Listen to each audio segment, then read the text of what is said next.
సభాధ్యక్షులు గౌరవ శాసనసభ్యులు మండలి బుద్ధప్రసాద్ గారు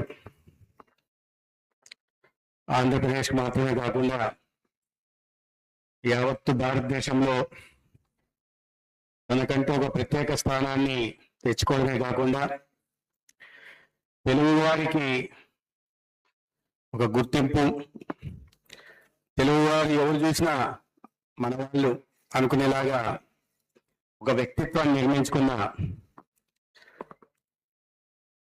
మాజీ ఉపరాష్ట్రపతి వర్యులు పెద్దల వెంకయ్యనాయుడు గారికి, మా అందరికీ అసెంబ్లీలో హెడ్ మాస్టర్,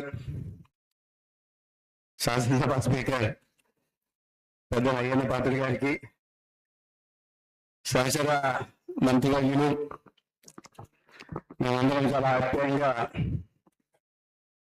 కూటమి సోమన్ బాబు అని పిలుచుకునే మా కంద్ర దుర్గేష్ గారికి, గౌరవ శాసనసభ్యులు బోండా ఉమామహేశ్వర గారికి, గర్భ రామోహన్ గారికి, వేదిక మీద ఉన్న ఇతర పెద్దలకి, ఇవాళ శ్రీ మండల వెంకటకృష్ణారావు గారి శత జయంతి ఉత్సవాల్లో పాల్గొంటున్న ప్రముఖులందరికీ నమస్కారం.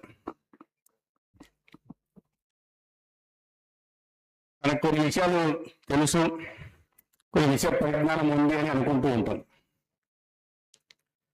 నేను కూడా కొన్ని విషయాలు చాలా పెద్ద పెద్ద వారితో పనిచేశాను కాబట్టి కాస్త విషయాలు తెలుసు అని అనుకుంటా అని భ్రమల్లో ఉండేవాడిని. కానీ కొన్నిసార్లు ఎంత అజ్ఞానంలో ఉన్నామో తెలుస్తూ ఉంటుంది. నాకు మండలి వెంకటకృష్ణారావు గారి గురించి ఎందుకంటే రాయలసీమ ప్రాంతం నుంచి బయట ప్రాంతాల్లో ఎక్కువ ఉన్నాను కాబట్టి వారి గురించి నాకు తెలిసినంత వరకు ఎమ్మెల్యేగా పనిచేశారు, మంత్రిగా పనిచేశారు. దివిసీమ ఉప్పిన సమయంలో చేసిన సేవలకు కానీ ప్రజలు వారిని దివిసీమ గాంధీగా గుర్తించారు. ఇంతవరకే తెలుసు. వస్తూ చూస్తూ ఉంటే ఒక వ్యక్తిలో ఇంత బహుముఖ ప్రజ్ఞా పాఠవాలు ఉంటాయా? తన జీవితం యువత దశ నుంచి చరమాంకం వరకు ఇన్ని విజయాలు సాధించగలరా? ప్రజల్లో ఇట్లా సుస్థిర స్థానం సంపాదించుకోవాలంటే ఈ రకంగా జీవించాలా అని సమకాలీన రాజకీయాల్లో అందరూ ఆదర్శంగా తీసుకోవాల్సిన వ్యక్తిత్వం మండలి వెంకటకృష్ణారావు గారి. 16 ఏళ్ల వయసులో మహాత్మా గాంధీ గారి స్ఫూర్తితో స్వాతంత్ర సమర పోరాటంలో క్విట్ ఇండియా ఉద్యమంలో పాల్గొనడం, 25 సంవత్సరాల వయసులోనే మద్రాసు రాష్ట్రంలో రాజాజీ గారు ముఖ్యమంత్రిగా ఉంటున్నప్పుడు విద్యాశాఖ మంత్రిగా కావడం, అది ప్రధానంగా మన స్వాతంత్రం వచ్చిన తర్వాత, మన స్వాతంత్రం రావడానికి ముందు ఒక మెకాల విద్యా విధానాన్ని తీసుకొచ్చి మనలో ఒక బానిస మనస్తత్వాన్ని చెప్పించి భారతీయులంటే దేనికి చేతగాని వారు, అసమర్థులు అనే భావన తీసుకొచ్చి ప్రపంచవ్యాప్తంగా ప్రచారం చేసిన బ్రిటిష్ వాళ్ళు వారసత్వంలో మనం వదిలిపోయిన విద్యా వ్యవస్థను తీసుకొని దాన్ని సంస్కరణ తీసుకొచ్చి విద్యా వ్యవస్థ రూపురేఖలు మార్చే ఒక బాధ్యతని 25 సంవత్సరాల వయసులో తీసుకొని వచ్చిన విషయం కాదు. దాని తర్వాత 1957లో పార్లమెంట్ సభ్యులుగా ఎన్నికలు కావడం, తర్వాత మళ్ళీ రాష్ట్రానికి వెనక్కి వచ్చి 62లో మళ్ళీ శాసనసభ్యులుగా ఎన్నిక కావడం, మళ్ళీ 67లో పార్లమెంట్ చూశాను, అసెంబ్లీ చూశాను, గ్రామాలు కూడా చూద్దామనే ఉద్దేశంతో మళ్ళీ జిల్లా పంచాయతీ అధ్యక్షుడిగా ఆనాడు మచిలీపట్నం జిల్లాకి, కృష్ణా జిల్లాకి అధ్యక్షుడిగా కావడం, తర్వాత 1972 ఇప్పుడే ఉమామహేశ్వర గారు చెప్తున్నారు, ఒక అసెంబ్లీకి ఇండిపెండెంట్ గా గెలవడం అనేది ఎంత కష్టమైన పనో అర్థం చేసుకోవచ్చు. అటువంటిది ఇండిపెండెంట్ గెలవడం, తర్వాత తన మార్క్ని ప్రతిచోట వెళ్ళే ప్రయత్నం మండలి బుద్ధప్రసాద్ గారు చేస్తా వచ్చారు. వారు చూడని బాధ్యత లేదు,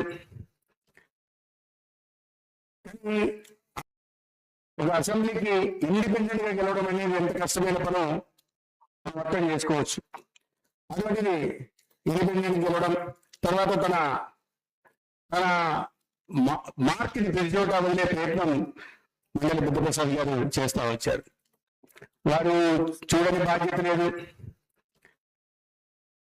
కానీ ఆ స్థాయి నుంచి 26 ఏళ్ల వయసు నుంచి మంత్రిగా బాధ్యతలు చేపట్టి చివరి దాకా 1925 దాకా ఏదో ఒక చట్టసభల్లో ప్రాతినిధ్యం వహిస్తూ అంత నిరాడంబరంగా ఉండడం, వ్యక్తులతో మమేకం కావడం, వారి మధ్య ఉంటేనే వారి సమస్యలు తెలుసుకుని పరిష్కరించడం ఒకటైతే, రెండో కోణం ఏంటంటే వారి తెలుగు భాష కోసం, తెలుగు భాష పరిరక్షణ కోసం చేసిన కృషి ఈ ఆంధ్రప్రదేశ్ లో ప్రతి తెలుగువాడు, ప్రపంచవ్యాప్తంగా ఉన్న ప్రతి తెలుగువాడు గుర్తుపెట్టుకోవాల్సిన అవసరం. ఆ ప్రయత్నం ఆనాడు జరగకపోయి ఉంటే బహుశా తెలుగు భాష క్రమక్రమంగా పూర్తిగా మరిగైపోయేదని నేను అనను, కానీ ఇప్పుడు ఆ పరిస్థితులు ఉన్నాయి. కానీ భాషను కాస్త నిలబెట్టే ప్రయత్నం వారు చేశారు. ఎవరు ఊహించిన విధంగా తెలుగు భాష పరిరక్షణ కోసం తెలుగు భాషను పరిరక్షించాలి అని ఒక పని మొదలు పెట్టారంటే భాషతో ముడిపడి ఉన్న మన సంస్కృతిని, సంప్రదాయాన్ని, వారసత్వ సంపదను కూడా పరిరక్షించే కార్యక్రమం వారు చేశారు. ఒక వినూత్నంగా ఆలోచించి విప్లవాత్మకంగా పనిచేయడం, ప్రపంచ తెలుగు మహాసభల్ని నిర్వహించడం హైదరాబాద్ లో. అది మాత్రమే కాకుండా కేవలం తెలుగు మహాసభలు అంటే ఆంధ్రప్రదేశ్ పరిమితం కావాలా, భారతదేశానికి పరిమితం కావాలని కాకుండా తర్వాత ప్రపంచ మహాసభల్ని మలేషియాలో నిర్వహించడం బట్టి చూస్తే ఇవాళ ప్రపంచవ్యాప్తంగా ఉంటున్న తెలుగు వారిని ఒక తాటి మీదకి తీసుకొచ్చి తెలుగు భాష, ఉత్కృష్టమైన మన తెలుగు భాషని, ఆ సంప్రదాయాన్ని పరిరక్షించాలా, భావితరాన్ని ఆ వారసత్వ సంపదను అందించాలని వారు చేసిన కృషి మాత్రం తెలుగు జాతి ఉన్నంత వరకు మర్చిపోకూడదని, అది అజరామరమే ఉండాలని నేను ఈ సందర్భంగా కోరుకుంటున్నాను. వారు ఇచ్చిన ప్రతి మంత్రి శాఖను, విద్యాశాఖ మంత్రిగా పనిచేశారు, శాఖ మంత్రిగా చేశారు, సహకార శాఖ మంత్రిగా చేశారు, బీసీఎస్సీ సంక్షేమ శాఖ మంత్రిగా చేశారు, ఇంకా చాలా శాఖల మంత్రిగా చేసిన బుద్ధభూషణ్ గారికి ఐడియా ఉండాలి. అన్ని శాఖలకు ఇచ్చే ప్రతి శాఖకు వారు న్యాయం చేసుకుంటూ వచ్చారు. ఇవన్నీ కాకుండా ఒక సామాజిక బాధ్యత, సామాజిక స్పృహ కలిగిన నాయకుడు ఏ రకంగా ఉంటారో వారు దిశగా ఉప్పెన వచ్చినప్పుడు ఆ ప్రాంతంలో అంత పెద్ద ఎత్తున ఉపద్రవం వచ్చి ప్రజల జీవితాలతో ఆడుకుంటున్నప్పుడు వారి మధ్య ఉంటూ ప్రజల కోసం వారు అందించిన సేవలు కూడా అదే రకంగా చూడాలి. అంటే బహుముఖ కోణాలు, అనేక కోణాన్ని వారు స్పృశించుతున్న జీవితంలో ఒక రాజకీయ నాయకుడిగా, స్వతంత్ర సమర యోధుడిగా, రాజకీయ నాయకుడిగా, పార్లమెంటేరియన్గా, ఒక అసెంబ్లీ శాసనసభ్యుడిగా, జిల్లా పరిషత్ అధ్యక్షుడిగా, అదేవిధంగా అనేక శాఖల్ని, మంత్రిత్వ శాఖల్ని నిర్వహించిన నాయకుడిగా, అన్ని కాకుండా ఉపద్రవం వచ్చినప్పుడు కష్టకాలంలో ప్రజలుగా అండగా ఉండే సేవకుడు అనేక రకాలైన వారి జీవితంలో పాత్రల్ని పోషించారు.